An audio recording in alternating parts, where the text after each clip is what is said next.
Muy buenas tardes, muy buenas noches, muy buenos días. Estamos aquí como todos los sábados por 14 temporadas. Esos son 7 años, el Club de Lectores del Pozo Antillano y Pasillo del Sur Editores. Hoy tenemos un desconocido para nosotros, pero muy conocido por todos sus seres queridos y sus amistades, que es José Rafael Colón Lavoy. De los Lavoy del Sur, que conozco un montón de Lavoy, he pescado con los Lavoy, pero este es de otra cepa. Y dentro de esa conversación está aquí con nosotros para hablar de su nueva publicación, su ópera prima, Alves al Vacío, 2025, impreso o publicado por la editorial La Impresora. José Rafael, ¿cómo estás? Todo muy bien, ¿Todo emocionado, bien? gracias. Gracias por esa introducción. Pero yo voy a seguir hablando de él. Estábamos ahí cachando con las cosas. Me envió un resumen, currículo, estatus de vida, como de 27 páginas y media. Pero nos encanta, referido aquí por una desconocida también, pero que escribe para el Post Antillano, que se llama Ilia Ballester, que le invitamos y dijo: yo no puedo ir porque no tengo publicaciones, pero mi amigo sí tiene y él hay que impulsarlo, y por eso lo tenemos aquí para impulsarlo. Escritores emergentes con una trayectoria de vida profesional ya establecida, es decir, es una persona que ya está establecida, que está haciendo cosas, pero ahora saca su primera publicación y de eso es lo que vamos a hablar hoy. ¿Tú estás bien? Estoy muy bien, estoy muy bien. Hoy un poquito de tapón en Caguas, pero aquí estamos. Tú vienes como que del interior, ¿verdad? Sí, de la isla. De la montaña. De la montaña. De Juana Díaz montaña. Casi Villalba, sí. Casi Villalba, sí, porque hay costa, que es una conversación, y hay otro. Yo andaba por allí en esta semana en el barrio... No, te voy a contar lo que andaba, en uno que es abajo, está arriba y está abajo. Matabruja abajo, Yo estaba en un barrio entrevistando a Luis Texidor, que vive en Juana Díaz. ¿Sabes quién es Luis Texidor? El cantante de salsa. Así que andaba por allí. Qué bien. Después te averiguo cuál es el nombre del barrio que estaba metido, pero... Río Caña arriba, Río Caña abajo. No, Matabruja no me suena. Río Caña, yo creo. Caña, Río Caña abajo, es el que queda en la montaña. Sí, quedan como tirando para allá, para las minas. Ajá. Y estuvo chévere, hacía tiempo que no iba a Juana Díaz. Cometí un error técnico, que es que estaba en un Macao y dije, de un Macao volver al Expreso y tirarme al Expreso me tarda 2 horas, pero si me voy por la costa hasta Juana Díaz debe ser rápido, me tardó 4 horas. Sí. No, es un turismo interno lindísimo, no chinchorrié nada, no hice nada que no fuera ver lo que estaba pasando en la costa de Puerto Rico, que siempre hay que destacarla, nuestra negritud es costera. Nuestra afrodescendencia es muy costera y ese sur sí que es afrodescendiente, porque la esclavitud dejó demasiados procesos sociales, algunos conocidos, otros menos conocidos, pero todo lo que es creación cultural, proyectos culturales en el sur, como en todas las otras costas, pero en el sur hay cosas muy lindas. Pero nada, de eso hablamos otro día. Vamos a hablar ahora con nuestro amigo José Rafael Colón Lavoy. ¿De quién es él? Vamos a empezar por ahí. Cuéntanos. Saludos a tu mamá que te está viendo. Saludos, mami, aquí estamos. Bueno, pues soy de Juana Díaz, Villalba. Creo que en esa región tú no eres nunca de un solo pueblo, suele ser de varios. Así que de familia de Villalba, de Juana Díaz, orgullosamente. Llevo un tiempo ya acá viajando bastante, estudié en la UPR en Río Piedras. Y bueno, desde siempre me han interesado las letras, no por influencia familiar, creo que eso como que vino en el paquete, pero siempre me han interesado los libros. Tuve la fortuna de contar con familia que apoyaba esos intereses extraños y me compraban libros, y yo quería, vamos allá, lo que fuera, y pues aquí estamos trabajando la literatura. Ok, es interesante porque en tu perfil haces distintas cosas, haces una revelación importante. Cada cual viene de la familia que viene, ¿verdad? Y algunas familias le daban libros a uno, otras le daban... Mi primer regalo de mi padre a los 3 años pues fue la foto del guerrillero heroico, se lo tengo que decir públicamente. Mi papá era un loco divino, en lugar de regalarme un carrito Tonka, me regaló una foto del Che Guevara. Desde los 3 años yo tengo una foto del Che Guevara que todavía anda por ahí conmigo. Y es un regalo extraordinario de Coda, del fotógrafo cubano ya fenecido. Y es la foto más famosa de un guerrillero que hasta las cervezas la usan para promocionar sus productos. Pero y también cada familia regalaba distintas cosas. Y tú dijiste una expresión que me interesó. Eso vino con el paquete de fábrica, ¿verdad? El de la elaboración. Es que él no lo ha dicho, pero viene de otro planeta y lo soltaron. Y lo soltaron con un montón de bolsas, por llamarlo de alguna forma, que traían libros. ¿Desde cuándo te interesó la literatura? Creo que me interesaban mucho primero las artes, los dibujos, los cómics, las historias. Y me pasaba leyendo un montón. Me recuerdo que de pequeño dibujaba, tenía libretas completas en las que yo hacía muñequitos de palitos y contaba historias completas basadas en los personajes que veía en la televisión. Luego empecé ya a escribir, y eso era algo raro en mi familia porque nadie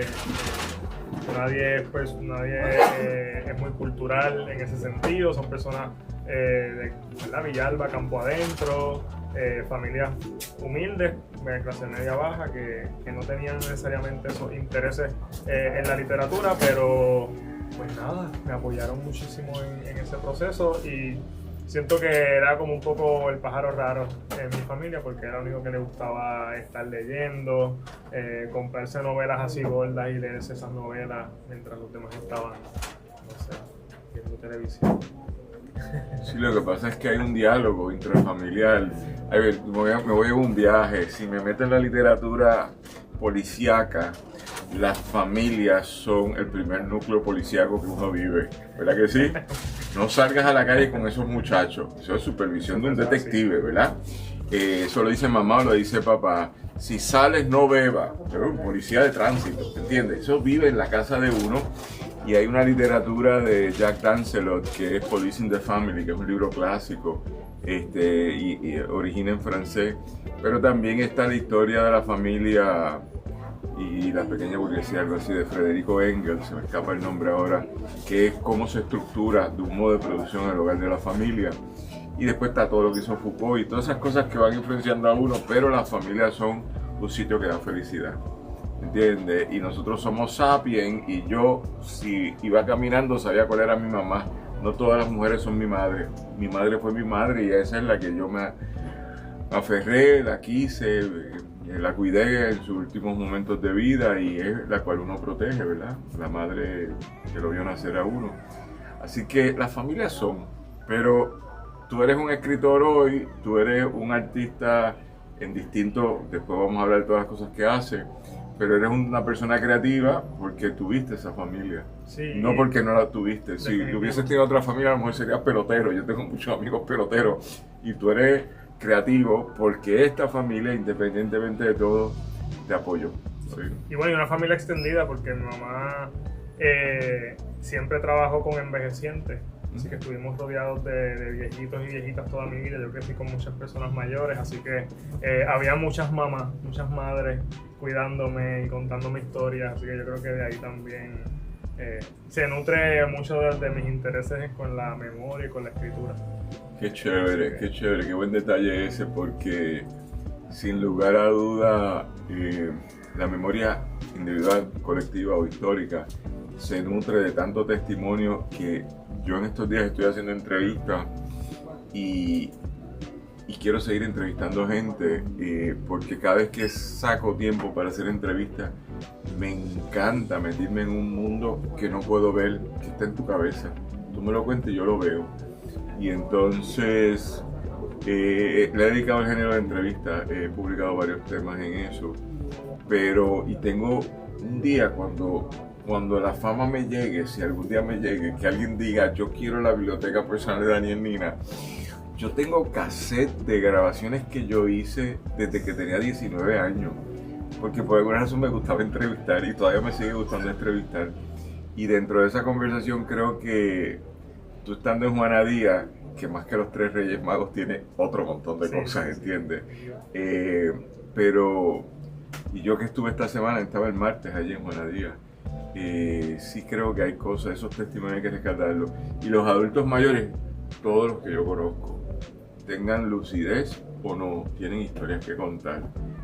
Porque solo contarme cómo fue el primer día que yo me monté en un vehículo de motor, o me monté en un avión, o me monté en un barco, eso genera demasiada información que es interesantísima. Sí, que se está perdiendo también ¿no? Con todo este impulso hacia adelante no miramos atrás y perdemos conexión con la historia de Puerto Rico, que más allá de un libro nos la puede contar nuestra propia familia o nuestros propios viejos que la vivieron. Claro, pero también sería desde tu perspectiva como creativo, cómo integrarlo, ¿está bien? Así que empezaste por ahí, tuviste una familia y fuiste a una escuela, ¿verdad? Fue una escuela, sí. Amor, fuiste tan inteligente que entraste a la universidad inmediatamente. No. ¿Y te graduaste de la universidad? ¿Qué escuela fuiste? Allí estuve en varias escuelas, pero en Villalba. ¿Las públicas o privadas? La pública. Empecé en el colegio hasta cuarto grado y después el sistema público. Sí, pero Villalba tiene especializadas cuando tú estabas allá, ¿o no? Cuando yo estaba estudiando, creo que cuando entré a mi segundo año de escuela superior, creo que ahí fue que abrieron la escuela vocacional. Okay. Pero antes de eso lo que había era solamente una escuela superior, 2 escuelas intermedias y las elementales que estaban regadas por todo el pueblo. Ya hay muchas de esas están cerradas. Quedan muchas menos. Están cerradas para el propósito inicial, claro, pero no están para los propósitos que tú quieras y tus colectivos desarrollar, hacer centros culturales, hay tantas cosas que podríamos hacer. Se podrían hacer muchas cosas y rescatar. Pasé hace unas cuantas semanas por El Pino, que es un barrio de Villalba que está subiendo, ¿verdad? Como para Orocovi, y hay todo un matorral que antes era una escuela que está perdido y era una escuela que recuerdo que ahí estudió mi hermana mayor. Y pues nada, todas las personas que eran de los barrios cercanos estudiaban en la escuela del Pino, que ahora está perdida. Tú, si no sabes que eso estaba ahí, ni te das cuenta. Edificaciones que podrían definitivamente recuperarse para propósitos importantes. Ok. Dentro de eso, me cuenta, hiciste tu bachillerato, estudiaste en la escuela pública, te gradúas de la escuela pública de Juana Díaz y estudiaste Villalba. Y estudiaste bachillerato en la UPR en literatura comparada. Literatura comparada y la concentración en estudios hispánicos. En estudios hispánicos, es decir, quiero ser escritor o quiero estar en la industria del libro. Sí. No lo pensé en ese momento. Sí, pero te pueden simplificar maestro español, ¿entiendes? Pero vamos a darle eso. Ha pasado. Vamos a darle una sofisticación. Y luego te fuiste a Barcelona, a la Universidad Libre, a hacer un doctorado, ¿correcto? Sí, una maestría, perdón. Una maestría en la Universidad Pompeu Fabra, y allí continué estudios comparados, pero esta vez en literatura, arte y filosofía. Básicamente, ¿verdad? Era un programa mucho más amplio que el programa de literatura comparada acá en la universidad, que además de teoría y literatura, pues también expandía en el área de las artes y la filosofía. ¿Cuánto tiempo estuviste en Barcelona? Año y medio. Qué bien, qué bien. Tengo mucha gente que va por allí. Yo tengo una relación de afecto y desafecto con Barcelona, pero reconozco una ciudad bonita, una ciudad, los catalanes son gente extraordinaria, Gaudí, yo estudio arquitectura, pues Gaudí es un referente, tú sabes, y hay que ver la catedral, y hay que ver las casitas esas virás que él hacía, los edificios, y todo eso para decir que pues se las trae. Lo que pasa es que el Mediterráneo es un sitio bien extraño en España, porque ellos siempre están pensando que uno es moro y lo puede invadir nuevamente, ¿verdad? Pero de eso hablamos en otro día. Así que estuviste por allá y regresaste a Puerto Rico como mucha gente, con mucho entusiasmo, y uno se da cuenta por tu historial de vida, eres relativamente joven, yo te llevo solo un año, tú tienes 33, yo tengo 34, te quedó bien, ¿verdad? Y entonces dentro de esa conversación veo que te has dedicado al quehacer creativo, y esto lo tengo que celebrar porque uno le damos las gracias a Ilia de haberte sugerido y ahora conocerte. Pero yo soy de los que dice que este país estamos listos para olvidarnos de los americanos, declarar independencia, todas esas cosas. A mí no me interesan los americanos, yo puedo vivir con gente como tú, ¿entiendes? Que son creativos, que están haciendo cosas, y cuando uno se da cuenta de todas las cosas que tú estás haciendo, con disciplina. Porque si tú fueras Charles Bukowski, que me dices que anoche estaba todo borracho, esto y lo otro, y llegué borracho aquí, pues yo te digo, es bien interesante, eres un gran escritor, pero hoy, ¿sabes? O sea, si tú no tienes disciplina, si Bad Bunny no tuviera disciplina, no hace lo que ha hecho. Una disciplina, es el mejor obrero de Puerto Rico, se llama Bad Bunny. Ese sí que es un obrero asalariado de 8 horas al día y hace horas extras también, ¿entiendes? Los creativos tienen que hacer horas extras siempre. Sí, porque es que la idea esa, ¿no? Que yo soy bohemio, esto y lo otro, eso fue la década del 20, de 1920. Ahora, para poder competir, para poder participar, hay que tener una disciplina muy, muy férrea, ¿verdad? Y yo veo que tú la tienes y que estás haciendo una diversidad de cosas, así que cuéntanos, cuando volviste de Barcelona, dijiste, ¿quién me va a dar trabajo? Y todo el mundo dijo, yo hoy no puedo darte trabajo, ¿verdad? Pero tú te lo inventaste y empezaste a generar opciones. Sí, yo volví y todavía me quedaba terminar la tesis, ¿no? Así que creo que regreso a medias a Puerto Rico y todavía quedaba ese pedazo de trabajo por hacer con la universidad, pero empiezo a seguir, ¿no? Como un poco los mismos intereses que fui cultivando mientras estuve allá en Barcelona, viendo exposiciones, ¿no? Como recibiendo un montón de información cultural tan distinta, pues uno viene con mucho ímpetu, con mucho ánimo. Y comencé a hacer lo mismo aquí, a empaparme de qué estaba pasando en las artes gráficas, qué estaba pasando en el performance, en el teatro, que eran disciplinas en las que, ¿verdad?, había incursionado de alguna manera, pero siempre periféricas, ¿no? O desde como espectador. Esta vez tenía ganas, ¿no?, de entrar. Y pues mientras estaba trabajando la tesis, también entonces estaba viendo qué había por ahí. Obviamente Río Piedra siempre es un espacio maravilloso. En ese momento, 2016, había bastante actividad, ¿verdad? Así que Casa Ruth fue un espacio en el que estuve haciendo talleres, sobre todo de actuación, algo que nunca había hecho, que siempre tenía ese interés, pero nunca me había atrevido a hacerlo, pues talleres de actuación, de performance, simplemente para recibir ese insumo creativo y esa información nueva. Y creo que a partir también de entrar a esos otros espacios, conocí muchas personas con las que colaborar y continué entonces ese desarrollo. Ese fue digamos que un año de mucha experimentación y ver qué pasaba. Luego en el 2017 regreso a Barcelona, finalmente presento, cierro ese capítulo del máster y vuelvo a Puerto Rico una semana antes de María, casi me quedo, porque había pasado Irma, se atrasaron todos los vuelos, tenía la decisión de coger un vuelo mucho después en el mes, casi no estoy aquí para María, y qué bueno que estuve, porque creo que fue importante para mí estar aquí en Puerto Rico. Y eso fue, ¿verdad?, también un momento que creo que es un momento canónico para todo puertorriqueño. Pasar en María fue como un proceso también de uno encontrarse con uno y decir qué quiero hacer, ¿verdad? Y cómo puedo aportar. Y un poco reafirmar que lo que quería seguir trabajando era la cultura, las artes, no necesariamente ser maestro de español, ¿no?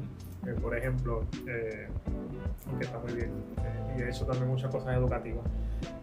Y a partir de ahí he seguido colaborando, ¿no? He estado, por ejemplo, en el taller de música folclórica en Juanadías, con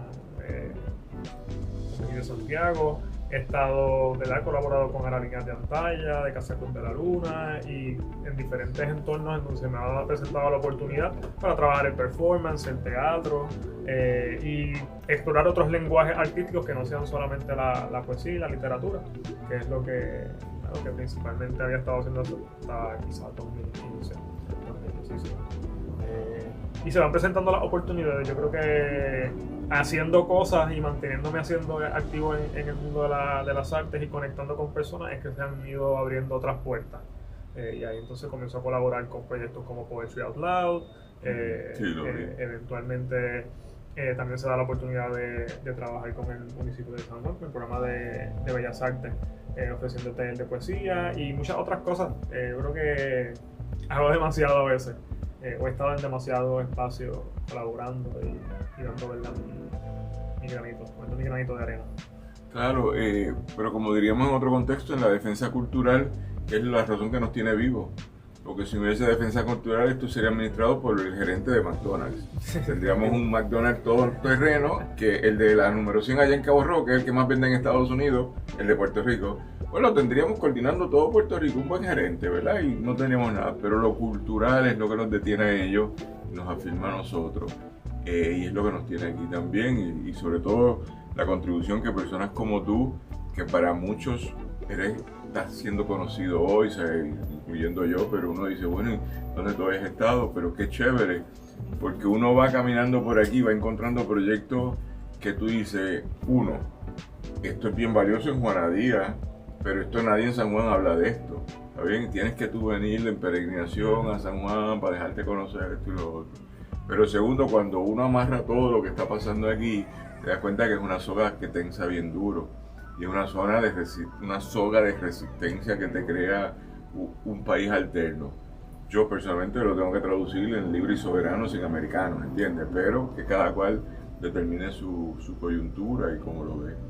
Así que veo que has estado incursionando en el teatro, has estado incursionando en lo que es la pedagogía de Boffel, la de la liberación de Freire, que es educar para que la gente pueda desarrollar un empoderamiento, un agency. Así que te estoy escuchando. ¿Y cuándo entonces dijiste voy a empezar a escribir para publicar como libro? Porque habías estado publicando como mucha gente de distintas generaciones, pero sobre todo de tu generación, en formatos digitales de las guerrillas que hay por Facebook inicialmente, pero ya están puestas más en Instagram que en otras cosas. Y también, por ejemplo, ¿verdad? Publicaciones que se habían dado en diferentes momentos. Hay textos de mi autoría desde el 2012. Yo creo que yo he estado escribiendo consistentemente durante más de quizás 15 años, ¿no? Y en el siempre había tenido ese interés de publicar, porque en verdad no vamos a mentir, es un objetivo, ¿no? Que uno como escritor siempre tiene, pero no era una prioridad, ¿no? Me interesaban hacer otras cosas y estaba envuelto en otros procesos, así que no le había dedicado el tiempo y el esfuerzo, ¿no? Que requiere también hacer acopio de material, trabajarlo para publicarlo en formato de un libro. En el 2018 yo trabajo, hago unas cartas, ¿no? Ese es el origen de este libro, unas cartas románticas. Yo creo que, ¿verdad?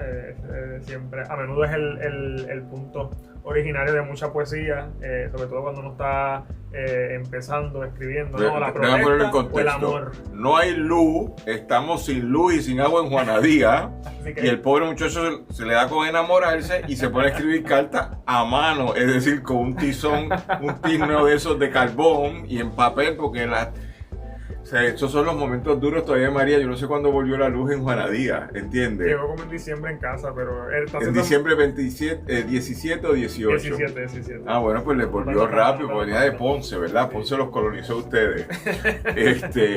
Pero para otra gente, yo donde viví en Guaynabo llegó como en abril, mayo del 2018, una falta de respeto.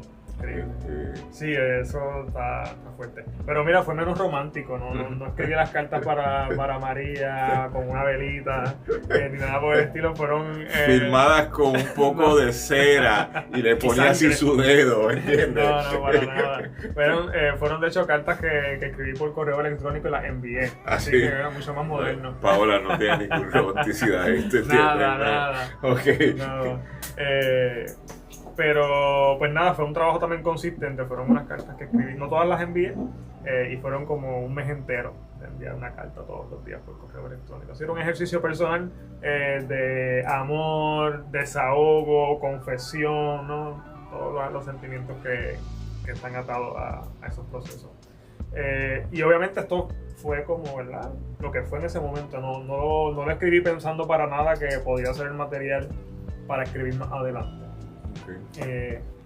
Pasa más o menos un año. En el 2019 hago un taller con Nicole y con Nicole Cecilia Delgado y con Xavier Valcárcel, quienes son, ¿verdad?, colegas que conozco también de la universidad, conozco, ¿verdad?, contactos que he ido haciendo desde esos tiempos. Y ellos trabajaron una especie de taller de textos, ¿no? Hicieron esta invitación abierta a que enviáramos diferentes personas enviaran manuscritos y seleccionaron, ¿verdad? Creo que éramos como unos 8 o 10 personas, no todos escritores, pero ¿verdad?, que tenían algo que querían trabajar a manera de posible publicación. Y yo envié una recopilación de muchos textos que tenía, incluyendo fragmentos de estas cartas. ¿por qué no? Vamos a enviarla a ver qué me dicen. Y ¿verdad? Fue una de las personas que eligieron para formar parte de este taller de texto. Estuvimos trabajando de manera intensiva como 2 meses, 2 o 3 meses entre sesiones de lectura colectiva y edición. Y fue un proceso bien chévere porque recibí retroalimentación no solamente de Nicole y de Sagué, que son, ¿verdad?, dos monstruos y súper experimentados en el tema de la poesía y de la edición de libros, sino también los otros compañeros que estaban ahí, ¿no? Así que fue como tener 15, 12 ojos leyendo tus textos, comentándote, dándote impresiones. Y creo que fue la primera vez que más allá de enviarlo como un fragmento, recibí una información que me dijo, oye, esto puede ser una publicación legal. Ahí se trabajó ese texto durante esos meses y quedó ahí como engavetado. Después pandemia, 2020, así que un poco ese proceso se interrumpió y lo retomamos en el 2023. Nicole y Amanda en esta ocasión, ¿no?, con ya la impresora, me contactan porque estaban ideando una residencia creativa para trabajar en una publicación. Y pues nada, ya parece que estaban muy interesadas. Eso fue una conversación que tuvimos, ¿no? Que ellas no me dijeron que querían trabajar ese texto, pero ya en su mente eso era lo que ellas querían hacer, publicar ese texto. Pero me dieron la ilusión del libre albedrío de que yo escogiera que podíamos trabajar, y yo les propuse, mira, pues yo creo que esto es lo más que está, digamos, en ese proceso de ser un libro, además de que lo hemos trabajado juntos durante estos meses, estos años, así que sería bonito, ¿no?, culminar este proceso de trabajo con la impresora y terminarlo como un libro. Y pues ahí, eso fue digamos que el momento ya en el que se concretó. Así que sí, en el 2019 ya estaba la idea de que esto era potencialmente un libro. En el 2023 se concreta y pues voy a Isabela. Estoy casi un mes entero, como 3 semanas allí en el taller, quedándome, trabajando con el libro, editando, haciendo arreglos, repensando el libro, porque también han pasado tantos años desde ese primer proceso de escritura que hubo también, ¿verdad?, como una reedición y un repensar lo que iba a ser este libro, hasta ahora que entonces finalmente se publica. Ahora en octubre terminamos de trabajarlo. Ok. Es interesante, por decir algo, la ruta entre concebir una idea, implementar esa idea y germinarla en un producto final que se llama libro, que es este trabajo que se llama Alves al Vacío, y es una edición lindísima de las compañeras de la imprenta, porque es como hecho en imprenta, pero parecería como rústico, sí, artesanal, pero no lo es. Es decir, se imprime, ¿verdad? La máquina es la que imprime, pero todo el proceso es a mano, ¿no? Así que el montar el libro, el core, todo eso fue parte también del proceso de montar el libro.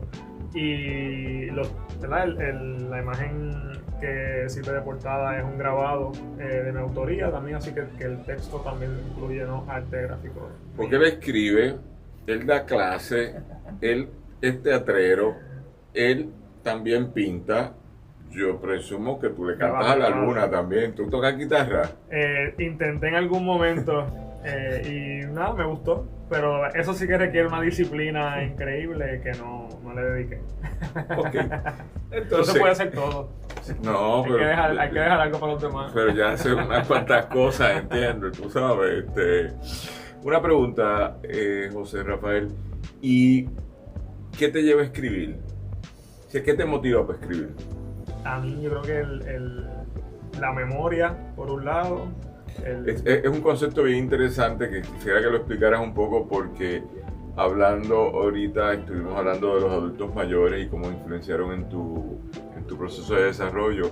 Así que explícanos cuál es el aspecto de la memoria que tú incorporas.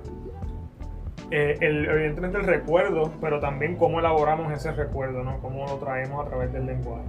Hay como ese aspecto de la recuperación de un suceso vivido y luego cómo lo traemos y cómo entonces en ese proceso de volver a traerlo a través de, en este caso, de la escritura, se aparecen nuevas cosas, ¿no?, de ese recuerdo.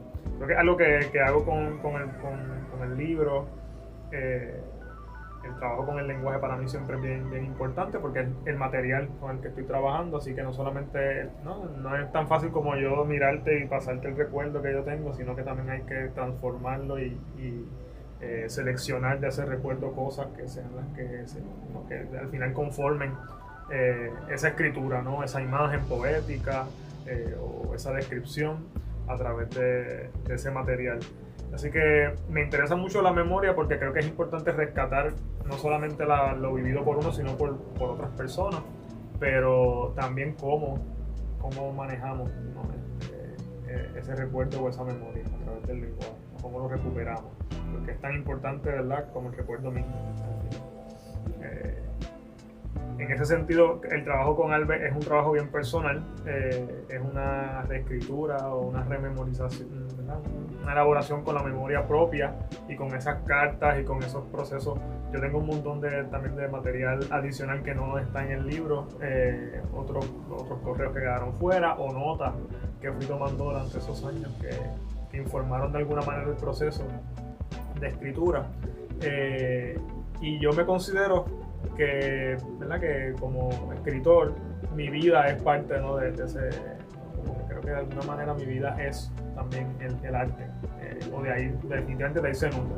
No soy tanto de los que quiere imaginarse otras cosas alternas, sino que quiero contar lo que he vivido a través de la escritura, y si la imaginación va a intervenir ahí, claro que sí, pero no me quiero inventar otra cosa. Yo creo que ya lo que he vivido es material suficiente.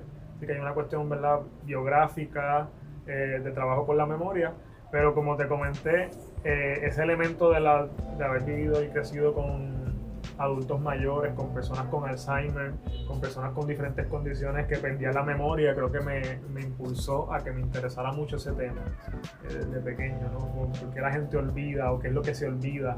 Y por qué es importante de alguna manera mantener vivo ese recuerdo para que cuando no tengamos la capacidad de recordarlo, pues todavía quede por lo menos el libro. Es la gran memoria, ¿no?, de la humanidad, ¿no? Que lo que queda escrito pues queda ahí. Y a menos que se queme, que lo censuren y lo tiren a la hoguera, hay manera de recuperar algo de eso. Así que eso es una de mis preocupaciones. Es interesante tus preocupaciones porque no todo el mundo a los 33 años está interesado en la memoria. Y eso no lo digo de un supremacismo de tener un año más de vida que tú, ¿verdad? Eso lo digo porque, por ejemplo, yo viví 15 años en África del Sur y trabajé profundamente el tema de la memoria histórica, pero es porque en Sudáfrica el contexto político determinó que había que saber qué pasó el día antes que empezara el apartheid. Y eso era 70 años para atrás, 100 años para atrás. Y entonces ellos empezaron a crear por historia oral una reconstrucción de la historia del país que había sido cortada. Y entonces pues empiezan los testimonios de la gente. Cuando yo tenía 7 años, toda mi familia vivía aquí y esta era nuestra casa, esto y lo otro, pero un día llegaron los blancos y me sacaron. Y yo me traumaticé, pero esta era mi casa, en este lote estaba mi casa.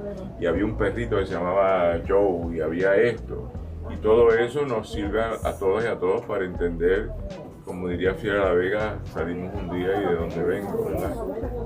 Porque uno va creando capas de superficialidad y entonces de inmediatez, pues vamos a comer esta noche en X restaurante de comida rápida y cómo se comía antes. Bueno, pues qué sé yo, me da igual, lo que quiero es comer.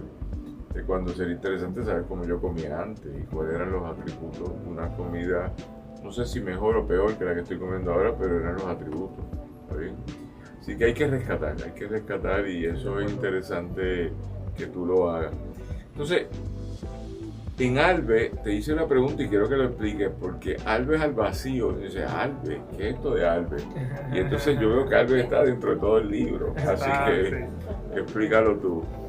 Bueno, Albe es ese objeto poético al que se le dedica, ¿no? El texto es como a quien le habla la voz poética a lo largo del texto, así que pues es un personaje básicamente que está ahí para recibir, ¿no?, las elucubraciones y los deseos de esa voz poética. ¿no? Pero es un juego también de palabras y continuamente en el texto pues estoy trabajando, ¿verdad? Esa experimentación con la misma palabra Alves y transformándola. Pero bueno, es básicamente a quién le dedico el libro, ¿no? Es la voz que recibe todos esos poemas. Una pregunta que te la he hecho yo a todo el mundo. ¿Alves existe? Alves existe en el libro, míralo ahí. Esa pregunta te la han hecho tantas veces ya. ¿Y dónde vive Alves? Y Alves vivió esto de verdad, pero bueno, para eso es que uno escribe, para que el otro le pregunte cualquier cosa a uno. Ok, ¿y cómo ha sido la experiencia de este libro? Bueno, creo que estoy súper contento de que finalmente esté fuera, ¿verdad? Que esté publicado. Siento que también el que fuese un proceso tan extenso ha habido como muchos procesos, ¿no? del libro, ¿no? Primero ese proceso inicial de escritura, una pausa, editarlo, luego de que ya estábamos editándolo, pues también el tiempo que se toma, ¿no? En poco a poco ir construyendo el texto. Estaba bien ansioso de que ya saliera, finalmente lo pudiéramos publicar y empezar a presentarlo. Para mí también es importante, aunque no estaba entre esas prioridades en algún momento, publicar. He encontrado, ¿no? esa alegría de finalmente tener un libro al que hacer referencia y al que otras personas que no conocen mi trabajo puedan acercarse a mi planteamiento y ver qué la gente saca de leer Alves. Lo presentamos recientemente en el Candil en Ponce, a principios de este mes. Una actividad súper bonita, con amistades, colegas de la literatura de allá del área, y la recepción por lo menos fue bien agradable, mucho interés en el libro, así que nada, estoy bien contento de que lo hayamos finalmente publicado. Ok. Publicar es... Yo soy de los que digo publicar es fácil, ¿está bien? Pero escribir de forma consistente es más complicado porque uno tiene, en un país donde la cultura es oral y donde aquí voy a un chinchorro a contar cuentos y se pasan todo el día contando cuentos y ¿por qué no lo convierte en un libro? Ah, no, pues eso tarda mucho. Así que traducir una idea en un libro es más complicado que contar la historia del libro. Aquí todos tenemos historias para escribir, esto y lo otro, pero no todo el mundo se siente a escribir. Pero publicar no es difícil, eso yo lo digo y lo voy a seguir afirmando. O sea, hay tantos formatos de publicar y yo puedo dar este trabajo que me parece muy lindo estéticamente, pero hay un poeta que se me olvida el nombre, que era un chamaco que yo fui profesor de él hace 10, 15 años en la Universidad de Puerto Rico y que vendió 40 y pico mil copias de un libro que vendía en los semáforos. Y él le decía a todo el mundo un buen cuento. Y yo estoy tratando de subvencionar mis estudios universitarios, yo soy bien pobre. Y los hacía a mano, era completamente artesanal y los vendía a 5 pesos. Y él vendió 40,000 copias y él se pagó los estudios, él es inversionista hoy, ¿verdad? Y pues me quitó el sombrero, fuiste creativo, ¿verdad? Increíble. Todo el mundo en los semáforos lo apoyó. En una hora pico, a las 6 de la mañana, hay 1 millón de carros que pasan por el expreso. Si tú te paras ahí frente a la Universidad Interamericana o a la Cooperativa de Seguros Múltiples, hay 1 millón de carros que va a pasar, ¿verdad? Y todo lo puedo decir porque yo en las protestas lo hemos hecho y tú calculas cuántos carros están pasando por minuto, esto y lo otro. Si tú te paras en un semáforo todos los días o en distintos semáforos, como el que pide dame una peseta, ¿verdad? El tecato. Es un tecato, el tecato levanta 200 pesos al día en el semáforo, ¿está bien? Queda para nutrir una economía de lo ilícito de la droga y participan a él y el vendedor, ¿verdad? Pero vendiendo libros de poesía, pues nada, se requería ser disciplinado, ¿está bien? Y él andaba en bicicleta y él decía que él era bien pobre. Yo le creo que él era pobre, pero tan pobre no, ¿entiendes? Y se dedicó a ser inversionista y no sé si está viviendo en Nueva York, pero esa historia habría que capturarla porque él, yo no sé si él es poeta de verdad, pero él vendía poesía, ¿verdad? Yo no sé qué es ser poeta de verdad tampoco, o sea, no quiero subestimar ni sobreestimar. Pero lo que sí sé es que él logró que la gente se interesara y él te lo decía cuántos había vendido y le tardó como 3 años todo el proyecto, pero él no paraba, siempre estaba en los semáforos y él lo tenía como disciplina. Me paro 2 horas y levanto X cantidad de dinero, y le iba haciendo todo un inventario. Él estudió finanzas, así que él hacía un inventario matemático de lo que había hecho. Y yo creo que eso es bien chévere, así que el proceso de escribir hay que reconocerlo, que la gente lo puede hacer, pero publicar es más fácil, escribir es más difícil. Y eso es lo que yo valoro de lo que tú estás diciendo. Entonces, vas combinando ahora poesía con el proyecto de las compañeras de la imprenta en Isabela, que es un proyecto que hay que reconocer. Y entonces vas combinando con teatro, con arte plástica, con invento, ¿verdad? Sobre todo. O sea, porque eres gestor cultural. ¿Y cómo lo haces? Yo creo que los contactos, sobre todo, ¿no? Y cachando las oportunidades que se parecen, no diciéndole que no a nada. Aquí en Puerto Rico se hace mucho trabajo, como dices. Hay muchas personas que tienen sus propias organizaciones o sus propios talleres, y a cada rato hay oportunidades para integrarse o para aprender más. Así que así de esa manera es que poco me he ido integrando paulatinamente en diferentes espacios, ¿no? Así, a partir de un taller fue que conocí a Lavín Ayantaya, que es este bendísimo escritor y teatrero. Y gestor cultural, no sé si se retiró de profesor ya, pero estaba en UPR en Mayagüez.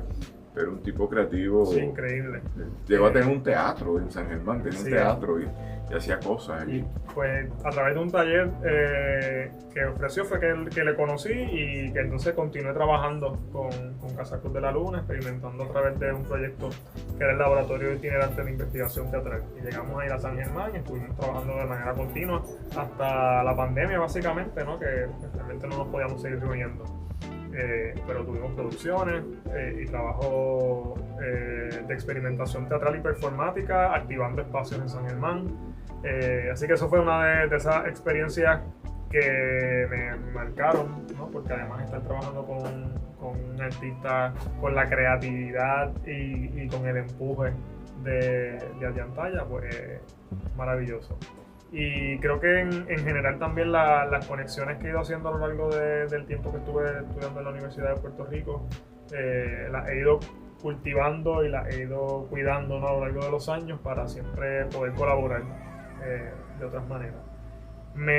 Yo siento que en algún momento mi empuje para trabajar otras artes fue el sentir que me hacía falta algo más, otros lenguajes artísticos que me dieron la oportunidad también de expresar experiencias desde otro lugar, y también de experimentar esos lenguajes para también entender mejor ese tipo de obras de arte. Así que ese ha sido el interés, y pues cada vez que aparece algo me meto, como quien dice. Últimamente he estado más enfocado en la literatura, porque en efecto, ¿verdad? Requiere que el trabajo creativo requiere que uno se enfoque y que le dé, ¿verdad? Y cuando uno está en muchos canales a la vez, pues a veces se disipa esa energía y no es tan fácil poder dedicarle por completo el tiempo, por ejemplo, a un libro. Así que en los últimos años he estado más enfocado en la poesía y en la enseñanza desde la literatura, pero siempre que puedo me meto en alguna producción, no tengo ese interés, no lo descarto.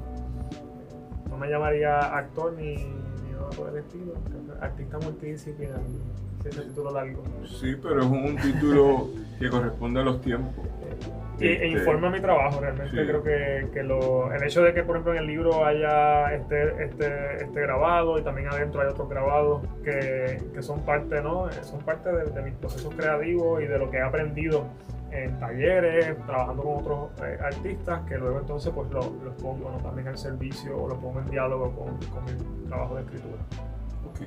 Pues vamos a escucharte, vamos a escuchar un poema, los que tú escojas, vamos a saber de qué tú has escrito. Estamos aquí con el compañero José Rafael Colón Lavoy, desde Juana Díaz con Amor, Joan Díaz, ¿verdad? Y entonces su primer poemario, Albers al Vacío, 2025, la impresora Isabela, Puerto Rico. Y estamos en el Club de Lectores del Pozo Antillano y Pasillo del Sur Editores, en el capítulo penúltimo de esta jornada del 2025 14ª temporada, capítulo 15. Nos queda el capítulo 16 el sábado que viene y terminamos. Y le agradecemos a Zulmari Alberio por el libro de Celestina, el maestro Cordero, Celestina Cordero. También a Wilber López, abogado de quiebra. Y también a toda la gente que nos apoya hoy, que se me escapan a veces los nombres, pero que nos han estado apoyando para que esto sea posible. Vamos a escucharte entonces. El poemario está escrito también a manera de poema largo aliento, ¿no? Sí, la idea de la lectura del texto es leerlo todo de corrido. Así que aunque los poemas están divididos por páginas y puedes leerlos individualmente, la idea del texto es que se lea de principio a fin, ¿no? Y de alguna manera también sintiendo esa energía poética. Así que lo comento porque voy entonces a leer varios textos en orden, ¿no? Para un poco recibir esa energía. Ahora, en el miedo, las palabras se antojan más sonoras. Escribo esta acumulación desde el miedo. Laberintos para ti, Alves, para el vacío. Un Pac-Man ansiedad masticándome un hoyo en las tripas. Aquí serán tus poemas. Escenarios, tablas, tumbas, litosferas de hielo, montañas de lo que queda, quemados vuelos, palabras de amor. Extraño, amigo, compañero, extraño. Pudimos estar cerca del santuario, resguardadas las reliquias, los cristales, puestas al recuerdo nuestras llaves, nuestras armas, los poderes, las partidas, los caminos. Guardando, guardando, guardando las migas.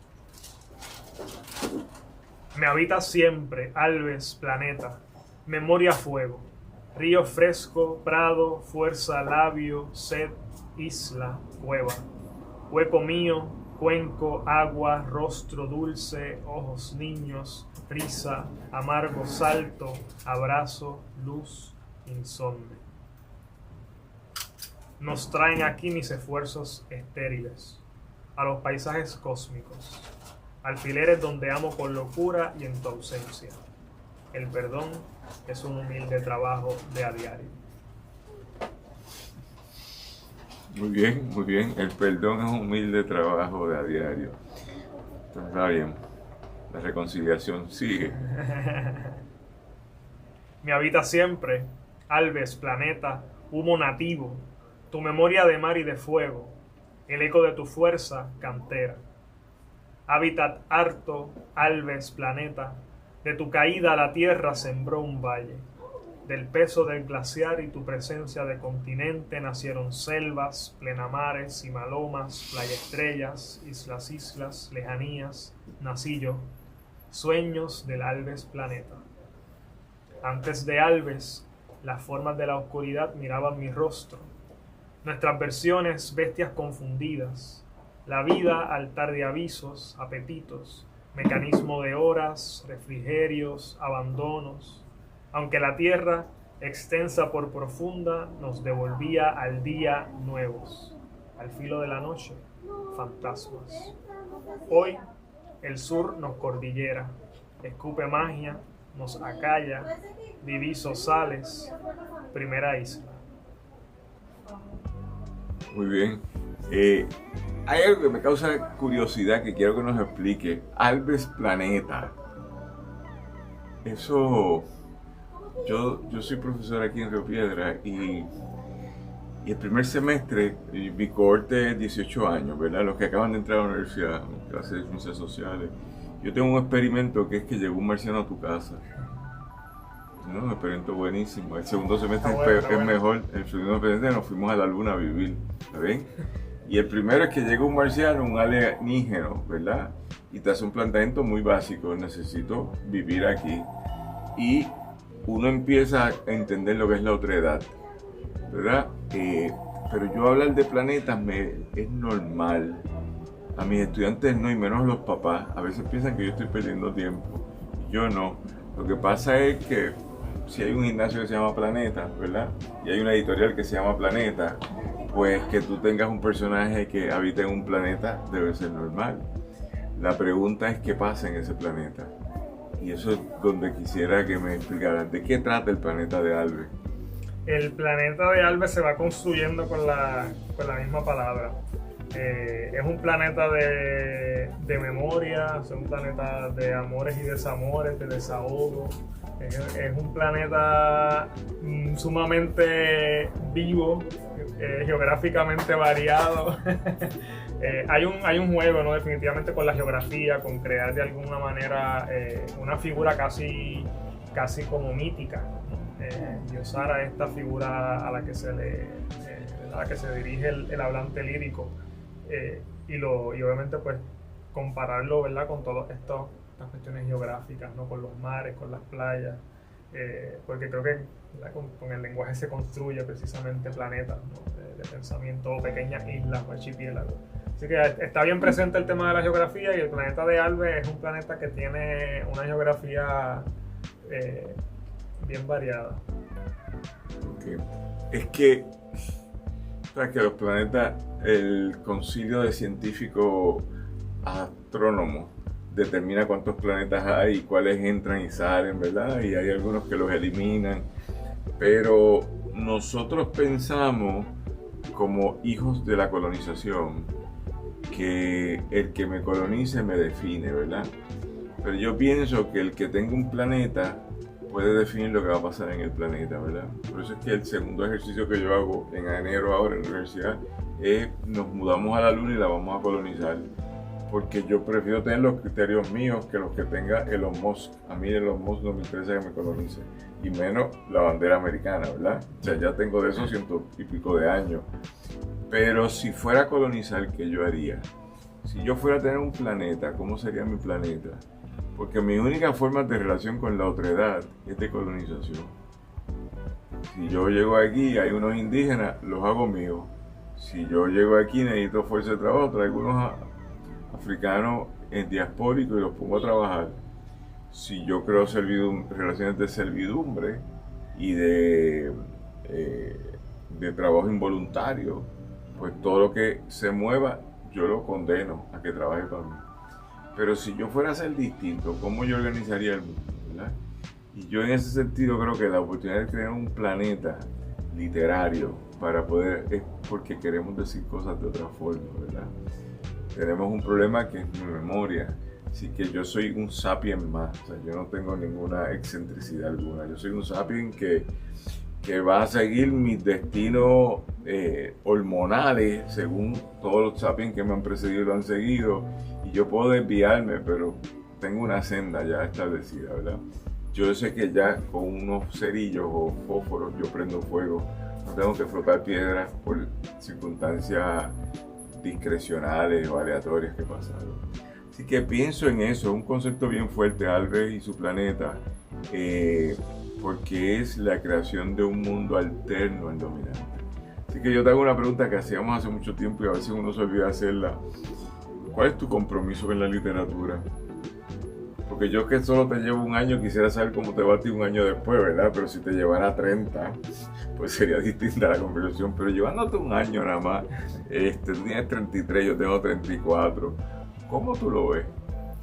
Mi compromiso con la literatura. Sí. ¿Por qué tú escribes? Yo escribo porque para no olvidarme de cosas. Sí, es bien fuerte eso. ¿Tú escribes ensayos también? Me gusta escribir ensayos, me gusta escribir... ¿Teatro has escrito? Teatro he tratado, pero los diálogos me cuesta. Sí, lo que pasa es que el concepto de la memoria lo tienes presente continuamente. Sí, y sería bueno ver cómo lo trabajas, ¿verdad? Sí, ahora estoy pensando, tengo unas ideitas para novelas y cuentos. Creo que definitivamente escribo para no olvidar, y escribo para rescatar, por ejemplo, la historia familiar, mi propia historia, de todas las cosas que uno hace, ¿no? Precisamente a veces reflexiono sobre todo lo que he hecho a lo largo de estos poquísimos años realmente, ¿no? de carrera, y cómo a veces uno no es consciente de todo lo que hace. Entonces es importante afianzarse en la memoria y en todo el trabajo que ha construido a uno, ¿no? De manera consciente. Y tengo también esa preocupación en cuanto a mi familia, porque llevándolo ya a un plano otra vez biográfico y personal, y creo que pasa mucho en Puerto Rico, ¿no? Que vivimos desconectados de la historia, porque una de las maneras más poderosas de conectarse con la historia es a través de la familia, ¿no? De la misma gente que la vivió, que te puede contar estos cuentos, y cómo mi propia experiencia es a menudo de desconexión con la historia del país, y cómo entonces puedo recuperar eso a través de la literatura. Así que mi compromiso es que las personas también, y es lo que trato de hacer cuando guío a otros en la literatura, ¿no? Que encuentren esa reafirmación de lo que pueden, de su propia voz, lo que pueden decir, ¿no? Y lo importante que es tener esa voz y decir algo, ¿no? Contar algo sobre ti. Sí, pero yo iba por otra esquina, pero tú te saliste por la salida anterior, ¿verdad? Sí, le diste ahí un tour de force. Pero tú vienes de Juana Díaz, ¿verdad? Y tú vienes de lo que sería la montaña sureña, ¿verdad? Utuado Oeste, Jayuya, Juana Díaz, Villalba, Coamo, ¿verdad? Ay Bonito, Orocovi. Y entonces, de repente, uno dice, caramba, Trump me tiene allí un poquito más al lado de tu casa, en la playa de Arroyo, un montón de barquitos, ¿verdad? Con banderas americanas, esto y lo otro. Y a mí eso me cae muy mal. Sí, es por ahí, en esa línea de compromiso, que es generacionalmente hablando del compromiso político, de la transformación de los problemas sociales que nos aquejan a todas y a todos. Pero pienso que no, que quizás me fui por otra línea, pero estamos más o menos en el mismo lugar, ¿no? Juana Díaz tiene, por ejemplo, Foralen, ¿no? Y eso es algo que está ahí desde siempre, ¿no? Desde siempre. En la parte de atrás de la cabeza, ¿no? De la mente. Ahí está Foralen, siempre hay una base. Juana Díaz siempre ha habido una base desde que soy pequeño, con un montón de terreno en terrenos que son agrícolas, ¿no? Que son de que se pueden usar para otra cosa.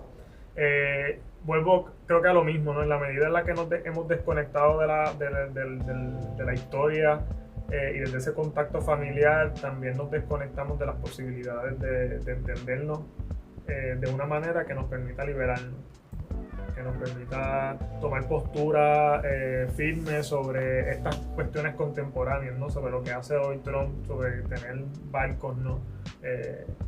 En la medida en que no podemos conectarnos familiarmente, entender las desgracias, las tragedias familiares, ver desde una perspectiva, ¿verdad?, más amplia el hecho de que muchos de nuestros familiares se han tenido que ir de Puerto Rico, ¿no? En la migración forzada de muchas familias. Yo vengo de una familia que la mitad vive en Estados Unidos por distintas razones, ¿no? Entonces, cómo también se desarraiga al puertorriqueño de Villalba, de Juana Díaz, sacándolo de su contexto, llevándolo a otro país. Mientras no abrimos esas conversaciones y no le preguntamos a mami cómo te hizo sentir esto, o cómo tú viviste este evento, pues no podemos quizás tomar postura hacia el futuro.